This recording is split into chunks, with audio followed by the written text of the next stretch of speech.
Welcome back sa Pinoy MD. Siyempre tuloy-tuloy pa rin po ang ating kwentuhang pangkalusugan. And speaking of which, atin pong pag-uusapan ang tungkol sa kidney stone myths. Ano ba yung mga myths? Yan ho yung mga pinaniniwalaan natin madalas. Pero ang tanong kung meron nga ho ba itong scientific na basis o basihan, di ba? Scientifically. And talking of kidney disease, Connie, kasama na dito yung tinatawag nating bato sa bato, kidney stones. Yes. Kasi very common ito, kahit sa babae man o sa lalaki. Ito yung palaging nakikita ng mga doktor na dahilan ng kidney disease. In fact, Doc, kasama siya sa 10 leading cause of death dito sa bansa. Tama, so yan. talagang dapat pinagtutuunan ng pansin. At isa din ito sa mga leading causes din, Connie, ng pagdadialysis ng isang tao. No? At ang gobyerno natin gumagastos ng malaki para dito. Na-mention mo na rin kanina, Connie, yung mga myths or haka-haka about kidney disease. Isa na dito yung paggamit ng apple cider, kung totoo daw ba na nakakagamot ito ng kidney stones. No?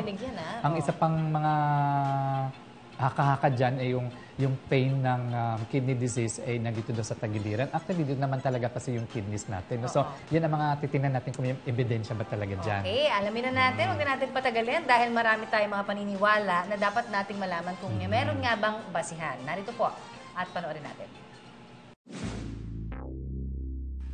Noong Agosto ng nakaraang taon, madalas daw na sumakit ang baywang at tagilirang bahagi ng katawan ni Arnel. Sumakit yung balakang ko noon eh. Hindi ako makalakad doon. Kaya nag-decide na ako na sabi ko sa anak ko na ipa-check up na ako. Kasi paakala meron akong bali sa bewang. Walang nakita na bali sa bewang. Ang nakita lang na para bang yun yung may ugat na naipit sa ano ko. At accidentally na nakita yung sa kidney ko. Nang magpatingin sa doktor, nalaman niyang mayroon pala siyang kidney stone o bato sa bato. May nakita na sa kidney ko na parang bato. Pina-ultrasound ako ng anak ko. Nagkaroon ng staghorn.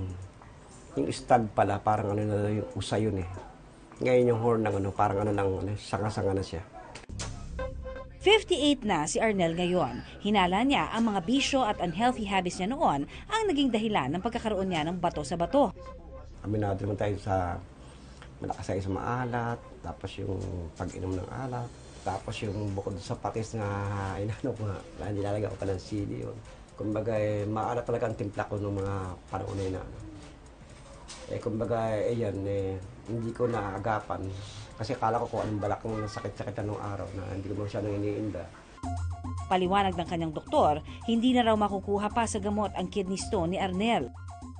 Para mawala ito, maaari siyang mamili sa dalawang medical procedure. Ang problema, kailangan niya ng malaking halaga. Baga sana hindi na raw makukuha sa gamot. Kailangan siya i-laser na or operation. Kasi yung kamuha ng laser nga, bilang simpleng tao lang tayo, hindi natin kaya yung ganong laking halaga. Sa ngayon, umiinom na lang daw muna siya ng mga herbal supplements at apple cider vinegar. 3 kutsara na naihahalo mo sa tubig. Tapos iinumin mo sa gabi para ma-reduce yung aking pain sa bewang. At nagbabakasakali na baka matunaw yung aking kidney stone ko. Ayon sa isang nephrologist o eksperto sa kidney, karaniwang sintomas ng pagkakaroon ng kidney stone ang pananakit ng tagiliran, tulad ng nararamdaman ni Arnel. Ang pinaka-common yan na cause ng kidney stone ay ang kulang sa pag-inom ng tubig. Kung kulang ang inom mo ng tubig, kulang ang pagdaan ng tubig sa kidney. At dahil dito, maaring maipon yung mga minerals, yung mga pwede maging kristal, maaring sa loob ng kidney mismo. Ito yung tinatawag nilang nephrolithiasis sa loob ng kidney. Or pwede ito doon sa daanan ng ihi, kung saan dumadaan ang ating ihi hanggang sa pantog, pwede rin.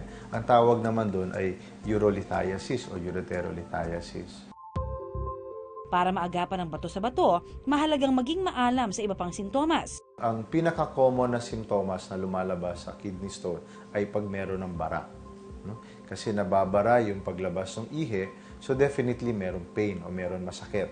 Pangalawa ay pwede ka magkaroon ng dugo sa ihi. Maaring nakikita mo ito pag ihi mo, mapula, may lumalabas na dugo kasi maaring gumagasgas yung kidney stone dun sa daanan ng ihi na nagkakaroon ng sugat.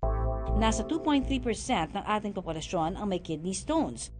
At sa kabuuan, maaaring umabot sa 2 milyong Pilipino ang may kidney stones nang hindi nila nalalaman. Upang maging mas maalam, tingnan nga natin kung alin sa mga paniniwalang ito ang tama o mali. Una, totoo nga bang nakatutulong ang pag-inom ng apple cider vinegar para mawala o madurog ang kidney stones? Ang apple cider vinegar ay wala pang studies yan. Wala pang proven studies na talagang nakakagaling siya o nakakawala siya ng kidney stone. Since walang studies, hindi ko po ito marerecommend na i-take ninyo para sa kidney stone o pag-iwas o pag-prevent ng kidney stone. Mas masasabi ko ay una, uminom kayo ng maraming tubig. Mga 3 liters ng tubig a day kung gusto nyo maiwasan na magka-kidney stone. Pero kung meron ka ng kidney stone, dapat mas marami pa doon. Mga 4 liters a day ang iniinom or even 5 liters. Pangalawa, kapag nakakaramdam ba ng pananakit sa likod o sa may area ng kidney, sintomas na nga rin ba ito ng pagkakaroon ng kidney stone? Maria, no? Ang isang simptomas kasi ng merong kidney stone, lalo na pag ito ay malaki o nagbabara, ay pwede sila magkaroon ng sakit o pain. Okay? Pag yung kidney stone ay nakabara na malapit sa kidney itself, no? Pwede doon yung sakit, yung sa likod na tinasabi. No? Pero pag yung stone ay gumulong na pababa, papunta sa ureter o yung daanan ng ihi papunta sa pantog, pwedeng mas mababa yung pain. Kung mahilig kumain ng citrus fruits na mayaman sa vitamin C o kung umiinom ng vitamin C supplements, maaari nga ba itong maging dahilan ng pagkakaroon ng bato sa bato? Mga pagsusuri na pinapakita nila na totoo, ang vitamin C ay pwedeng mag-increase ng risk ng kidney stone pag sobra-sobra ang intake mo. Ang problema kasi sa vitamin C, pag sobra ang inom mo, nagiging oxalate sa paglabas sa ating kidney.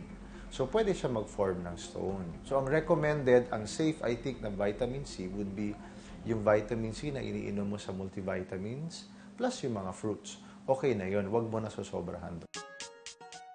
Para malinis ang toxins o mga lason sa ating kidney, nakatutulong nga ba ang pag-inom ng maraming tubig? Hindi siya directly tama naman. No? Ang ginagawa kasi ng tubig ay pag mas marami kang ininom na tubig, na sobra sa kailangan ng katawan mo, iihiin mo ito. No, lalabas ito sa iyong kidney. Ngayon, pag maraming fluid ang lumalabas o dumadaan sa kidney, naiiwasan magbuo-buo ng mga kristal sa kidney natin. Not necessarily toxins lang, pati mga crystals. So, more of the flow of urine. Yung dami ng dumadaan na tubig o fluid sa kidney, yun yung nakakaiwas ng pagbuo ng kidney stone. Para naman sa mga naniniwalang hindi maaaring maiwasan ang pagkakaroon ng kidney disease tulad ng kidney stone, yun ay hindi totoo. Ang kidney disease ay naiiwasan. Kaya nga, kaming mga doktor dito sa National Kidney and Transplant Institute, no, very, very vigilant kami sa pag-detect ng mga kidney disease na maaga pa lang. Or very vigilant kami sa pagbigay ng abiso tungkol sa tamang diet, tamang pag-inom ng tubig, pag-alaga ng diabetes, pag-alaga ng high blood o hypertension para hindi ito makarating sa kidney disease. Para makaiwas sa kidney stones, tandaan lang ang ilang mahalagang tips, mga kapuso. Number 1, pinakamaganda pa rin ay tubig. Okay, tandaan natin, huwag tayo bababa sa 3 liters ng tubig a day. Unless meron kang sakit sa kidney o sa puso. Pangalawa, tamang diet. Ano yung tamang diet? Mababa sa asin, mababa sa oxalate, tamang-tama ang calcium. Kung na-diagnose na may kidney stone tulad ni Arnel, regular na magpatingin sa doktor. Doon sa mga pasyenteng na-diagnose o meron ng kidney stone, no? Huwag po tayo mag-self-medicate. Huwag natin gamutin ang sarili natin, lalo na kung may history na tayo ng kidney stone. Dapat regular po ang check-up sa doktor, no? Sa nephrologist or sa urologist ninyo para maalagaan tong kidney stone or maiwasan itong bumalik. Mga kapuso, mahalaga ang tamang diet at tamang kaalaman para maiwasan at maagapan ang bato sa bato. Magpakonsulta at sundin ang payo ng doktor para ang sakit sa bato, pati na ang sakit sa bulsa, ating maiwasan.